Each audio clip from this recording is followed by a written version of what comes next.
நாளை மறுநாள் திமுக எம்எல்ஏக்கள் கூட்டத்திற்கு திட்டமிடப்பட்டிருக்கிறது. நாளை மறுநாள் தான் தமிழக வெற்றிக் கழக தலைவர் விஜய் முதலமைச்சராக பதவியேற்கிறார் அப்படிங்கிறதுக்கான திட்டமிடலும் ஒரு பக்கம் நடந்து வரக்கூடிய நிலையில், அதே நாளில் திமுக தலைவர் ஸ்டாலின் தலைமையில் திமுகவின் எம்எல்ஏக்கள் கூட்டம் நடைபெறுவதற்கான ஏற்பாடுகளும் தயாராகி வருகிறத நம்ம பார்க்கிறோம். நம்முடைய செய்தியாளர் ரமேஷ் கூடுதல் விவரங்களோடு இணைகின்றார்.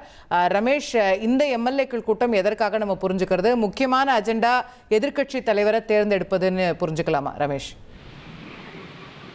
திமுகவின் சட்டமன்ற குழு தலைவரை தேர்வு செய்வதற்காக தான் திமுக எம்எல்ஏக்கள் ஆலோசனை கூட்டம் மே 7ஆம் தேதி, அதாவது வரக்கூடிய வியாழக்கிழமை நடைபெற இருக்கு அப்படின்னு திமுக வட்டாரத்துல தகவல் சொல்றாங்க.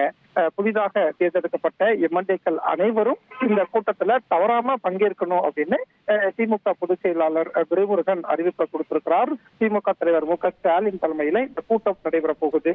5 ஆண்டுகள் ஆளும் கட்சியாக இருந்த திமுக இனி எதிர்கட்சியாக சட்டப்பேரவையில இருக்க போறாங்க. எனவே எதிர்கட்சியாக திமுக எம்எல்ஏக்கள் சட்டப்பேரவையில எவ்வாறு செயல்பட வேண்டும் என்ற ஆலோசனை அறிவுறுத்தல்களை திமுக தலைவர் மு க ஸ்டாலின் வழங்க இருக்கிறார். புதிதாக சில எம்எல்ஏக்கள் சட்டப்பேரவைக்கு திமுக எம்எல்ஏக்கள் வரப்போறாங்க. ஏற்கனவே இருக்கக்கூடிய எம்எல்ஏக்களுக்கு நிறைய அனுபவம் இருக்கும். புதிதாக சட்டப்பேரவைக்கு வரக்கூடியவர்கள் எவ்வாறு செயல்பட வேண்டும் என்ற ஆலோசனை வழங்கப்பட இருக்கிறது. மேலும் திமுகவின் சட்டமன்ற குழு தலைவராக தேர்ந்தெடுக்கக்கூடியவர் தான் எதிர்கட்சி தலைவராகவும் இருப்பார். அப்படிங்கிறதுனால 7ஆம் தேதி நடக்கக்கூடிய இந்த திமுக எம்எல்ஏக்கள் ஆலோசனை கூட்டம் முக்கியத்துவம் வாய்ந்த ஒரு கூட்டமாக பார்க்கப்படுகிறது.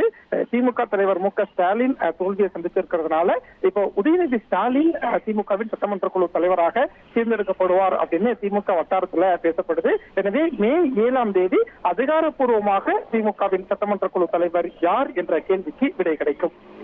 ரைட். திமுகவினுடைய சட்டமன்ற குழு தலைவர் அவர் தான் அதிகாரப்பூர்வமாக தமிழக எதிர்க்கட்சி தலைவராகவும் இருப்பதற்கான வாய்ப்புகள் இருக்கிறது. அந்த தேர்வு அப்படிங்கிறது இதே மே 7ஆம் தேதி நாளை மறுநாள் மாலை 5:30 மணிக்கு அண்ணா அறிவாலயத்தில் நடைபெறும் அப்படிங்கிற செய்தியை நம்ம பார்க்கிறோம். ரமேஷ், இப்போ நிறைய பேர்கள் பேசப்படுது. திரு ஸ்டாலின் அவர்கள் வெற்றி பெற்றிருந்தா அவர் தான் அன்டவுட்டட் சாய்ஸாக இருந்திருப்பாரு, பிரச்சனையே இல்லை. இப்போ அவர் வெற்றி பெறாத சூழ்நிலையில் திரு உதயநிதி ஸ்டாலின் அவர்கள்